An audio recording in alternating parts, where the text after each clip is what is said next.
साबिर घोर हुआ तेरे संग के साथी त्याग पड़े नैन में तेरा तेरे साथी माया ने संसार को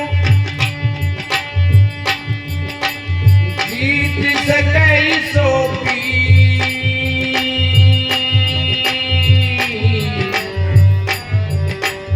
जाके असरथ होए दृढ़ सुनऊं सकामत की हो जा गोरी सहेली बुहार डारो यतना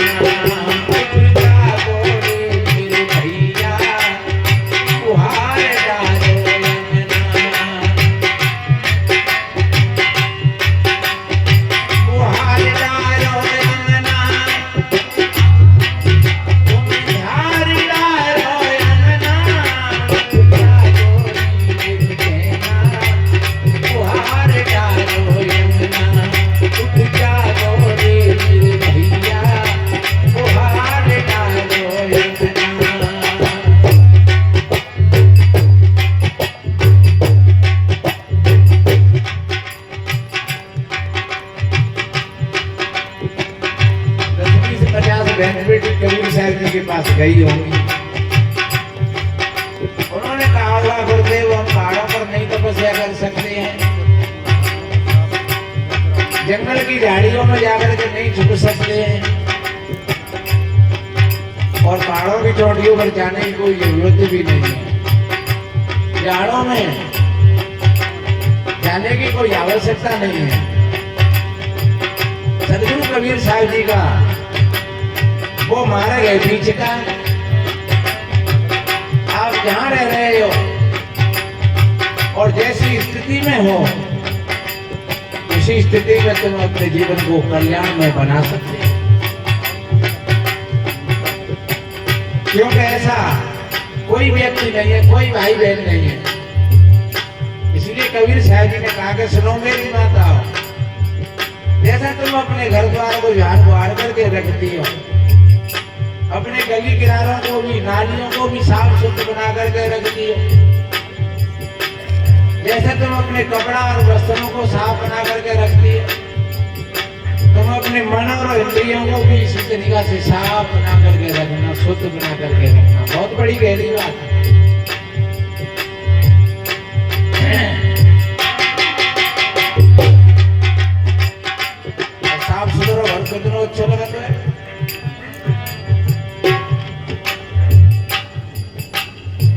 को तुम सुंदर नहीं बनाते हो, तुम्हारे घर में मार्बल लगी है,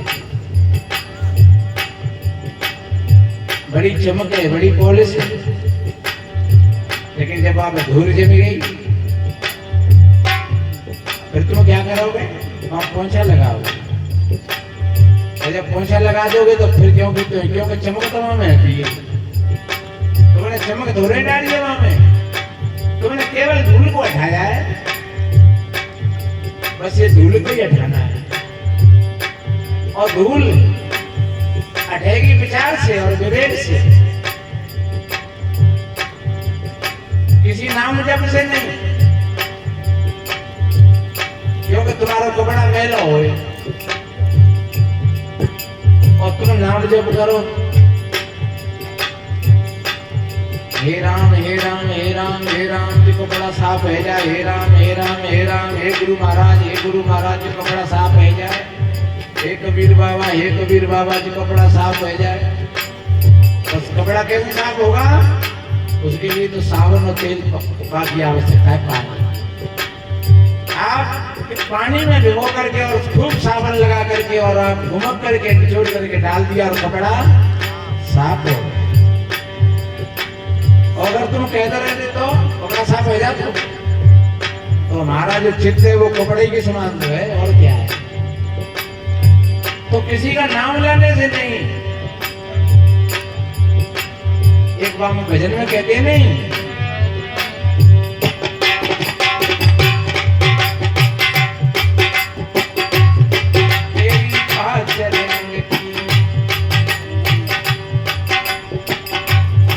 तेरी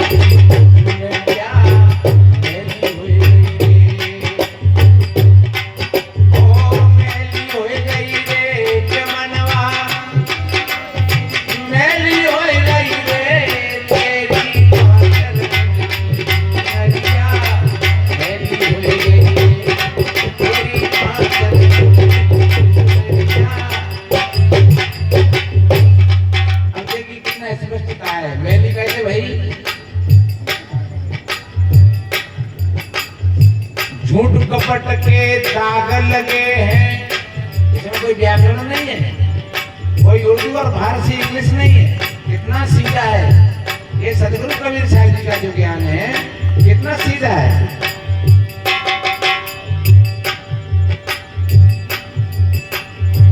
झूठ कपट के दाग लगे हैं, विषय भोग की काई, और दमलों की भरी गंदगी, बाहर भीतर छाई काटे चिंता रूपी और साथ कैसे होगी? जान सावन लगे ज्ञान को, प्रेम भक्ति को पानी, ओ जान सावन लगे ज्ञान को, प्रेम भक्ति को पानी, और ध्यान सुरत की कटिया करके, जय धोले मूर्ति से आनी सुने बढ़िया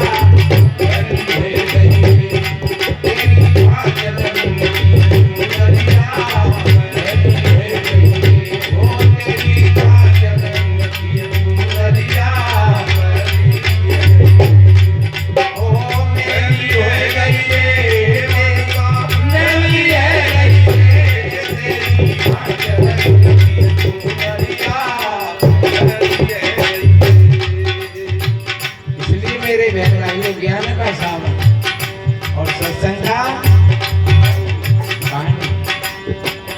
और आप बैठ करके देखिए, आपका मन निर्मल हो जाएगा। किसी को झाड़ू कहा है, कबीर साहब जी कहा है,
बढ़िया सीधा तरीका बताया है।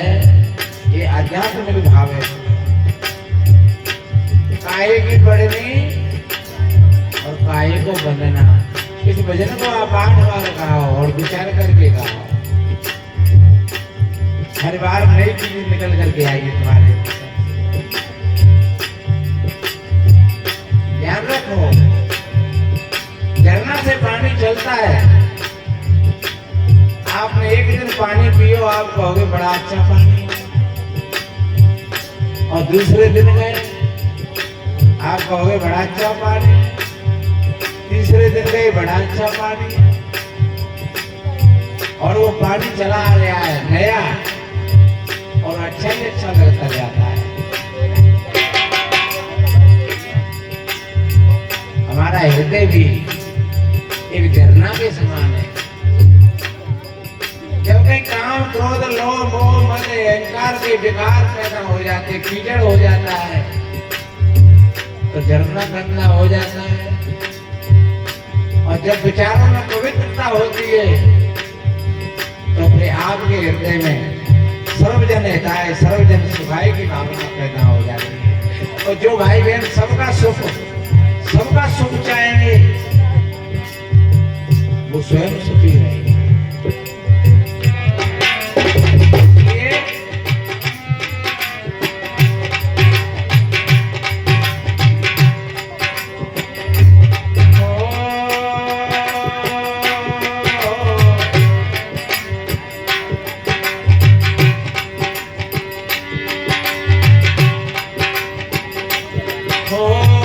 ज्ञान की बढ़नी रे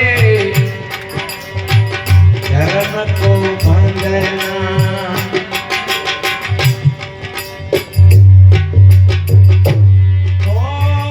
ज्ञान की बढ़नी रे धर्म को बंधना,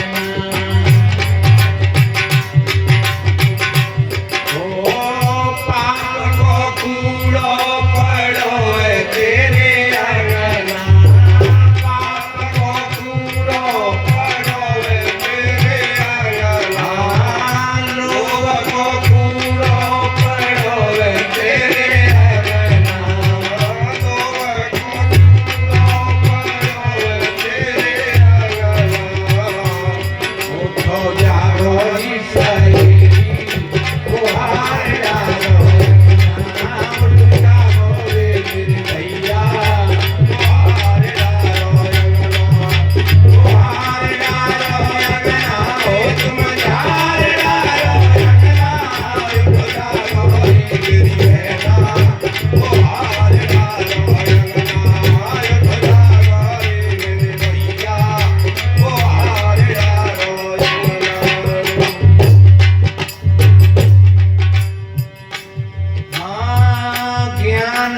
बढ़नी रे।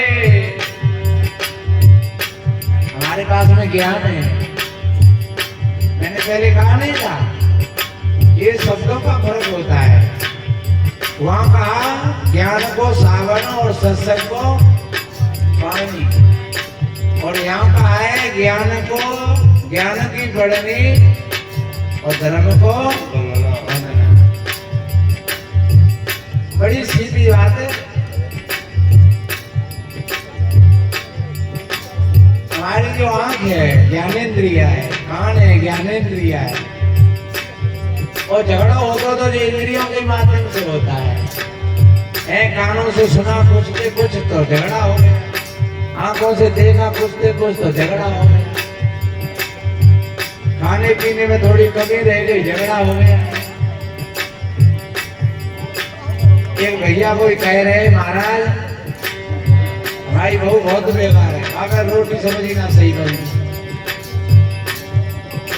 मैंने कहा यार वो तुम बड़े बूढ़े हैं, ते तो बना दे ते तो खा ले करो, घूम गई तो बुझा नहीं है, और तुमने मन ली तो कुछ करनी है। और यूं कहते हैं जो बहू बेटी की चाहे डो गई हो चाहे डो करा हो। हमने एक जगह वहां में गाते मौज मस्ती के गाने, वहां में एक लड़की गाय रही, बड़े मौज में गाय रही।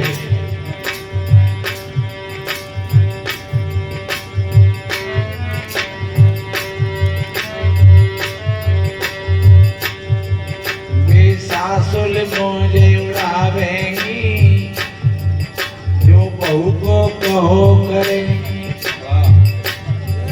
वे सासुल मौजे उड़ावेंगी, जो बहू को कहो करेंगी। बेटा चाय बन गई, हाँ माता जी लाए रही। कहीं बहू सो रही है भाई, अभी तक चाव ना बनाई, नहीं बोर चुसकी जाते लड्डू कर दिया प्याज से पी ले, नहीं बोर चुसकी जाते फिर और खा लीजिए, बस भाई देखो अंदर बन जाते। घर परिवारों में यही लड़ाई है विशेष कर। इतनी बढ़िया बात कही है कि बिल्कुल सादा सरल सी बात है कि ज्ञान की बढ़नी और धर्म को बंधना। ये हमारी जो भाई ये जिज्ञा है हमारी, ने नून ज्यादा है वो तो मर गई भैया, सब्जी बिगड़ी गई, ने कम रहेगा तो सब्जी बिगड़ी गई। अरे वाह नून ते पास सब्जी बिगड़ी गई हो, बनती ने कम रहेगा तो ठीक है, वो ज्यादा रहेगा तो ठीक। ने अगर मीठे चिटपिटी जाएगी तो चिटपिटी ने को आनंद ले लो, ने मिलेगी तो कभी को आनंद मिलेगा। भाई मुझे लड़ाई बढ़ गई।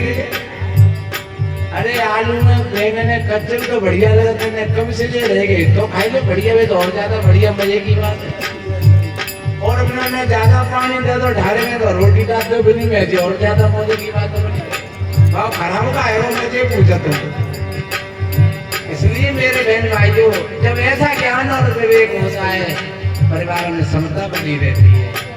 और एक आज नहीं तो कल फिर बहू ठीक समझ जाएगी, बेटी ठीक समझ जाएगी। इसलिए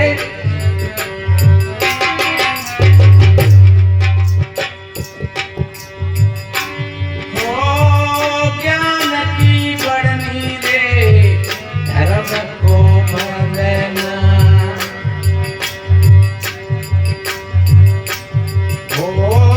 पाप को कूड़ो पड़ो तेरे अंगना, पाप को कूड़ो पड़ो तेरे अंगना, ओ तो जानो दी सहेली ओ हार डालो अंगना, जानो दी भैया ओ हार डालो अंगना, ओ हार डालो अंगना रे तुम हार डालो अंगना, जानो दी भैया ओ हार डालो अंगना, जानो दी भैया ओ हार डालो अंगना।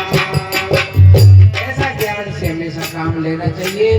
हमारी इंद्रियां धर्म के बंधन में होनी चाहिए। अगर हमारी आंख गलत तरीका से देख रही है तो अधर्म हो रहा है। अगर हमारे कान गलत तरीका से सुन रहे हैं तो अधर्म हो रहा है। अगर हमारी जिह्वा रसों के लिए लपलपा रही है तो अधर्म हो रहा है। इसलिए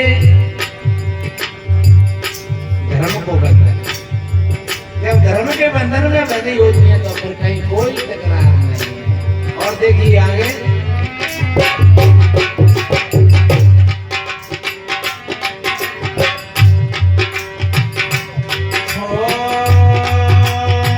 दया की देख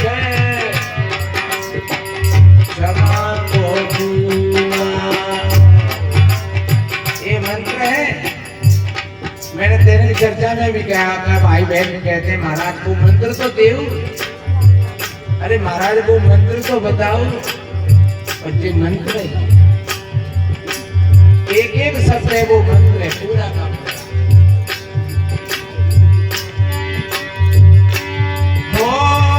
दया की रेख क्षमा को दूना,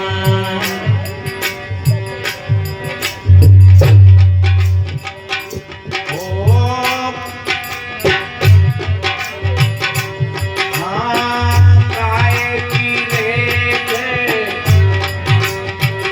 काय को दूना,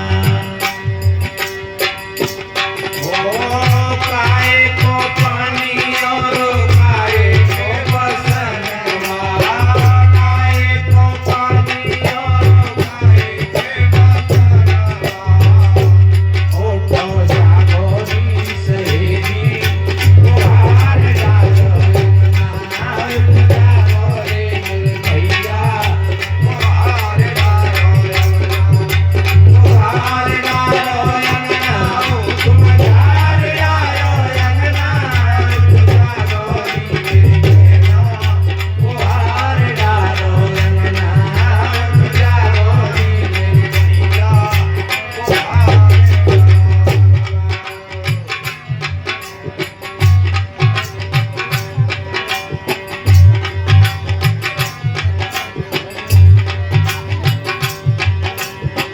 दया की रेख क्षमा को दूना।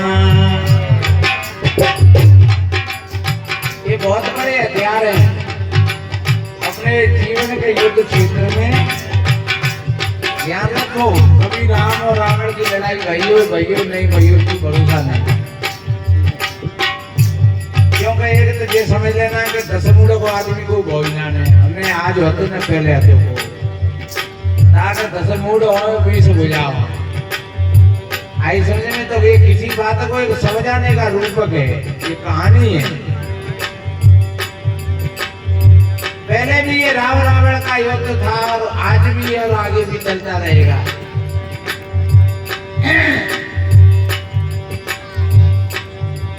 हमारे भीतर में भी ये युद्ध चल रहा है, बराबर चल रहा है। और इस युद्ध क्षेत्र में हर एक व्यक्ति अकेला है, कोई साथ नहीं है। ध्यान रखो, जब तुम्हारा चित्त खराब है और तुम घाट में डरे हो, तुम्हारा बेटा बढ़िया नींद आ रही है, तुम्हारी बहू बढ़िया ठरके से सोई रही है, चाहे बच्ची बच्चा सर मौज से सोई रहे हैं, लेकिन जब तुम्हारा चित्त खराब है तो तुम करवट बदल रहे हो, क्योंकि लड़ाई तो चाहे भीतर चल रही है, वे थोड़ी की रक्षा करते हैं।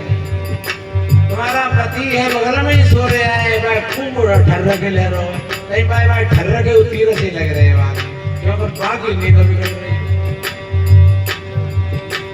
और फिर तो वो ठर्रके ले रहे हो, बाकी नींद बिगड़ रही है और बहुत और बाकी खिलराहट बढ़ चली है।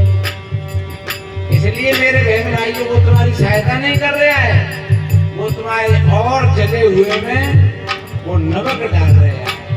इसलिए ध्यान रखो, इस युद्ध क्षेत्र में, जीवन के ऐसे युद्ध क्षेत्र में आप एक बात समझ लेना, जिनके साथ में तो भीड़ है और मैं अकेला हूँ, हर एक आदमी अकेला है।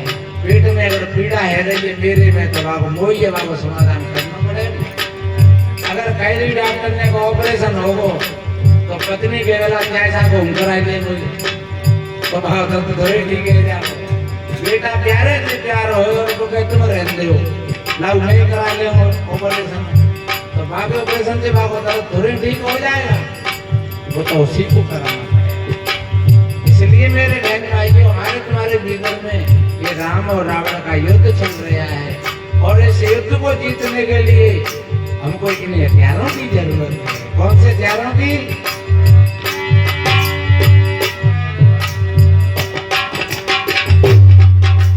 श्री राम जी ने ये हथियार बताए। बोलिए श्री सतगुरुदेव की जय, बोलो श्री सतगुरुदेव की।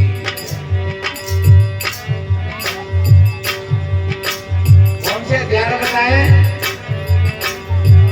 सुनाऊं 2024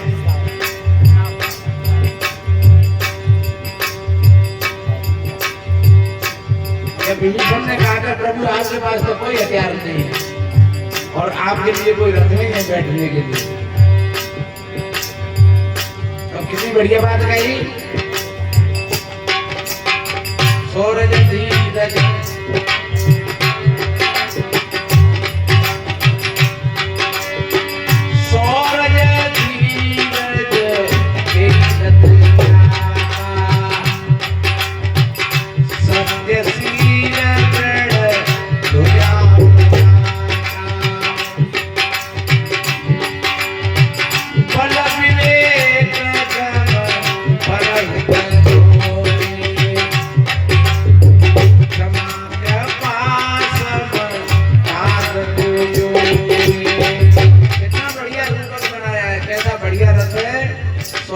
धीरज, सूरज कहते हैं वीरताई को।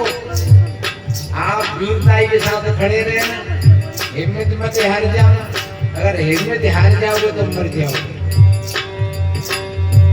और धैर्य बना करके रखना, अगर आपने अपने धैर्य को खो दिया तो सब कुछ खो दिया। कितना बढ़िया कहा है, धीरज धर्म मित्र और नारी आपत्तिकाल रखिए चारी। अगर आपका धैर्य सदा हुआ है तो धर्म आपका साथ देगा। धैर्य आपका साथ है तो धर्म आपके साथ है, और जब धर्म आपके साथ है तो आपके मित्र भी आपके साथ देंगे। और जब धीरज, धर्म और मित्र तीनों चीजें, तो आपकी इच्छा शक्ति कभी कमजोर नहीं होगी। आपकी घर की अर्धांगिनी भी आपके साथ खड़ी रहेगी।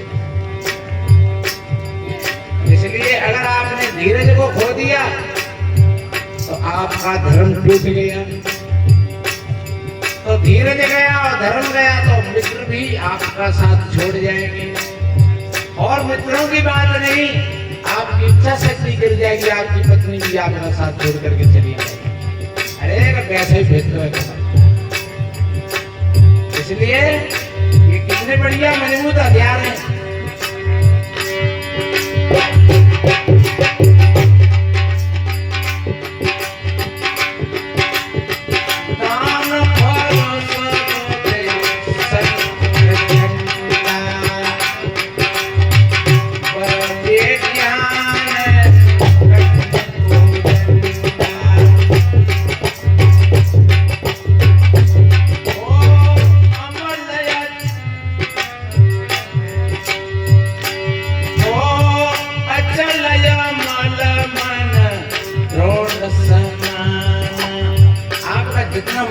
बल होगा और उतना ही वो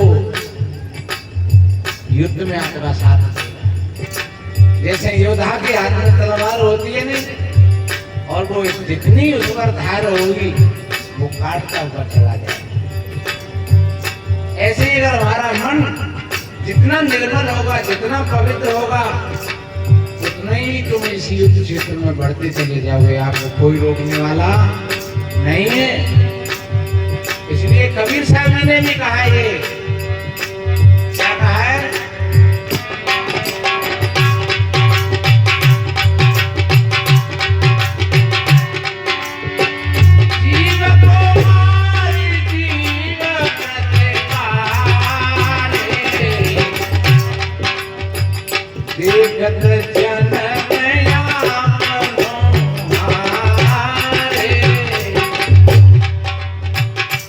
को मारता है उसका बदला देना पड़ेगा।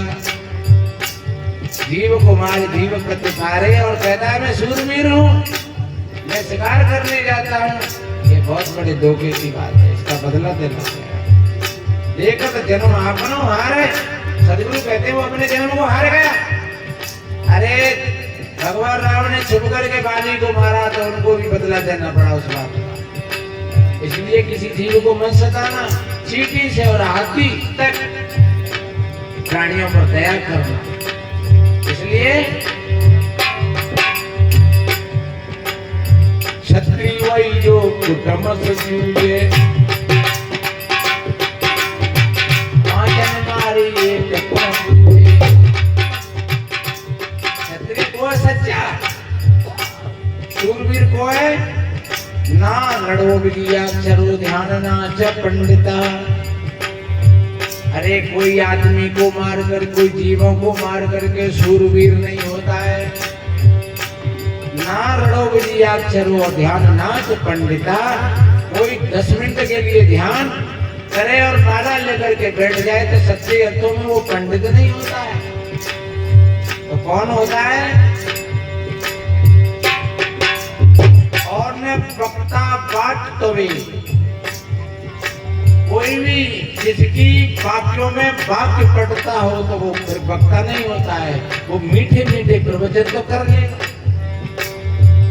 बड़ी मीठी मीठी बात कहते हैं वक्ता लोग, रस मिला मिला करके। लेकिन देखो क्रोध करके तो भीतर में कछु नहीं मिलती। भैया जिता है वो जिता ऐसी बात करता। इसलिए कितनी बढ़िया बात कही है ने, वक्ता वाक्य तो ने दाता चार्थ दानता। और सच्चे अर्थों में कोई दान दे करके कोई दानी नहीं होता है। तो फिर वक्ता का मतलब क्या होता है? वक्ता कैसा होना चाहिए? जो जितना पैरो होगा विद्य के कर ले। तो समझ लो, चाहे भले ही वो सीधी सी बात कह दे कि भैया बीड़ी मत पियो रे, और अगर कोई बाकी कह दे बीड़ी छोड़ दे तो बाबू काम बनेगा कि नहीं बनेगा? और वो खुद छिपक के पियावे और मंच पे कहे बीड़ी मत पियो रे, तो समझ लो कि वो धोखेबाज है। इसलिए मीठी मीठी बातों से काम नहीं चलता है। कबीर साहब जी ने क्या कहा? क्षत्रिय वही जो उत्तम सोचे,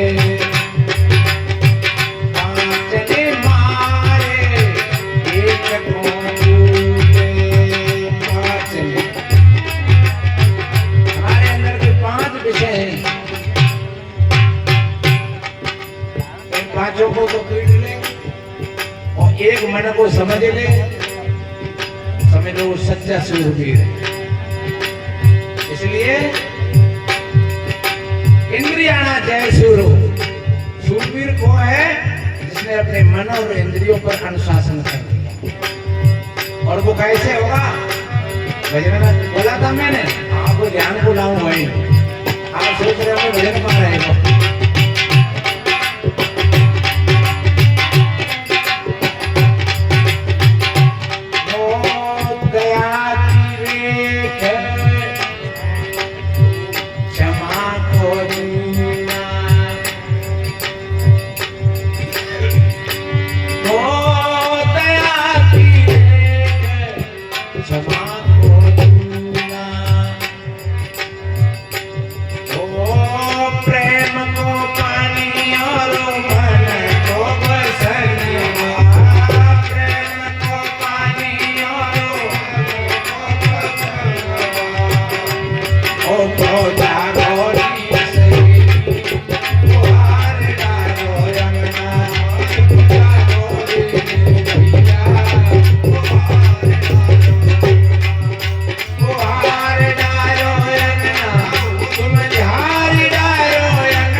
ये हमारा मन ही हमारा संसार है और हमारे मन के भीतर में ये शत्रु छुपे हुए हैं और जो हमारे मन के भीतर के शत्रु जब ना जल जाते और ये बड़े बड़े महात्मा ने जेल में पहुंचा देते।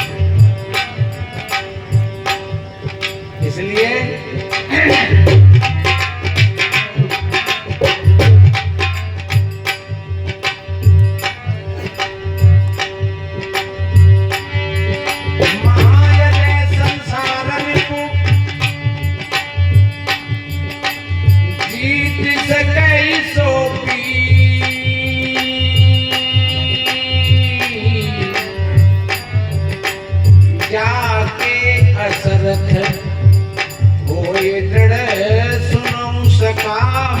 धीर ए मित्र ये संसार है ये अजय इसको कोई वीर जो धर्म का साथ लेकर के युद्ध करता है। अर्जुन से कृष्ण ने कहा अर्जुन एक तरफ 11 छोड़ी सेना और एक तरफ 7 छोड़ी सेना ये तो आधे आधे का अनुपात हो गया। तूने मेरे को ही क्यों मांगा? अरे तू सेना को मांगा था। अर्जुन ने कहा प्रभु युद्ध भीड़ से नहीं जीते जाते। युद्ध करने की नीति और कला होती है। 11 छोड़ी नहीं 22 छोड़ी सेना हो, लेकिन जब आप मेरे रथ पर होंगे तो मैं अकेला पार करता हुआ चला जाऊंगा। ये योद्धा की एक प्रक्रिया हो। आप मेरे साथ में मुझे कोई चिंता नहीं है। कृष्ण जी ने कहा मैं तो साथ में हूं पर एक चीज और साथ में तुम्हारे है। वो कौन सी है? कि वो धर्म है।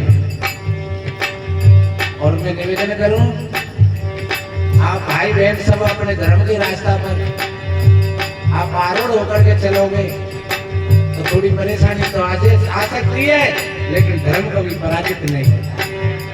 धर्म हमेशा आगे रहता है। इसलिए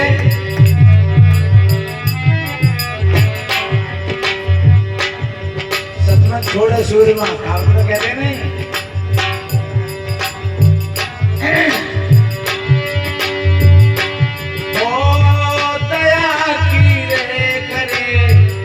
क्षमा को दूना।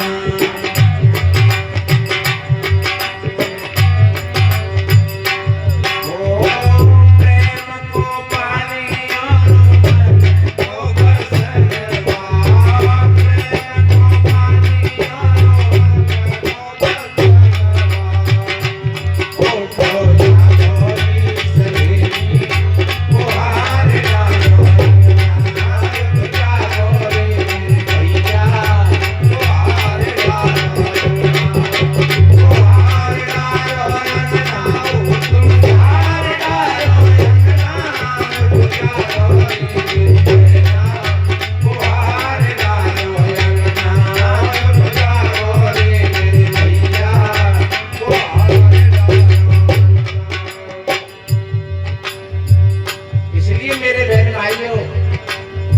अपने धर्म का कभी त्याग मत करते हैं। जो धर्म का त्याग कर देते हैं समझ लो कि उसका सब कुछ त्याग हो जाता है।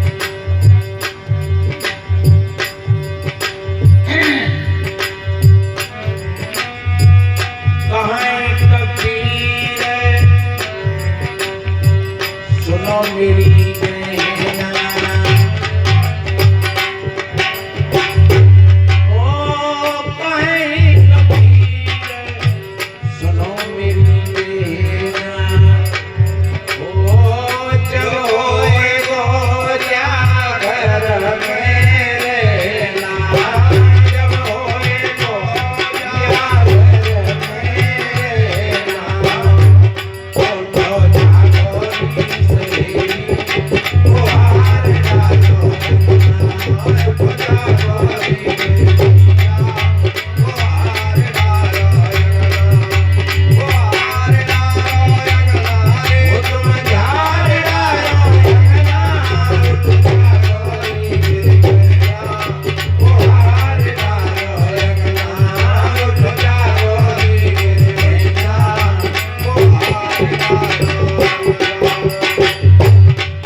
फूलड़ियों ने तुम खेत जाके फूल पकड़